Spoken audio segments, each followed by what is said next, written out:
Hello beautiful people, আসসালামু আলাইকুম। আজকে আমি একটা অমৃত রান্না করব। অমৃত কেন বললাম, যে শুটকি দেখছেন, শুটকিটা আমার কাছে অমৃতই লাগে। তা যদি হয় শীতকালীন সবজি দিয়ে সিম, মূলা, বেগুন, আলু দিয়ে রান্না করি তাহলে তো কোনো কথাই নেই।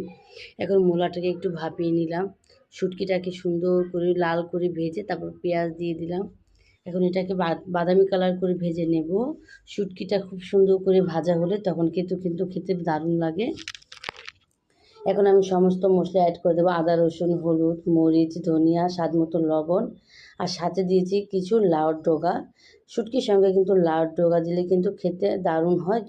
ফুলকপি দিলে কিন্তু আরও মজা হয়, যদিও আমাদের বাড়িতে ফুলকপিটা শেষ হয়ে গেছে, এর জন্য আমি অ্যাড করিনি, আপনারা চাইলে অ্যাড করতে পারেন। দেখুন এখন আমি সুন্দর করে কষিয়ে টষিয়ে একদম পানি দিয়ে দিলাম। দিয়ে দিলাম হচ্ছে গিয়ে টমেটো আর হচ্ছে গিয়ে জিরার গুঁড়া। এখন সুন্দর করে মিক্সড করে দিলাম। এখন এটাকে ধনেপাতা